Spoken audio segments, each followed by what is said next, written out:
73-year-old Butch Martin drifted across this great nation until settling in Oregon in the mid-90s, bringing with him years of Old West experience and knowledge, which he shares in any way he can. It's called the Cowboy Way, and I wrote this a year ago last January. Now, one thing that really rankles me, and I must stand and say, stop your ignorant reference to the Cowboy Way. Because I'm sick of all your blather when you reference some dang fool as being just a cowboy. It's plain, you don't know the rules. While I was in Wyoming, I got involved in writing cowboy poetry and a little bit of music, and I do music and poetry both. I'm riding out on a new day, on a pony white as fresh falling snow. Sharing the truth about the Cowboy Way brings Butch great joy.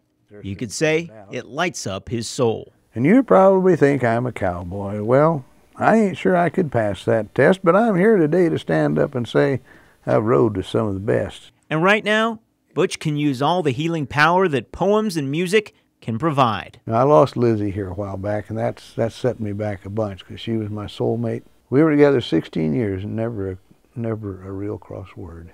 In a time when words can be thrown out carelessly, with soulmate at the top of that list, Butch still says it's the best word to use when describing Liz. I rolled in here, up toward the upper part of the place here was a beautiful lady. I had never, still didn't want to believe it, love at first sight. But it was.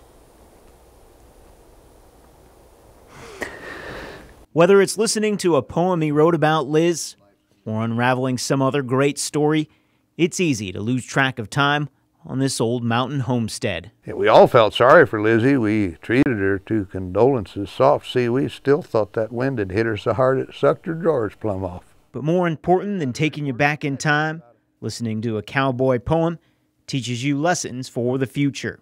The honesty. In a word, the honesty. Because good poetry and good stories are shot full of honesty.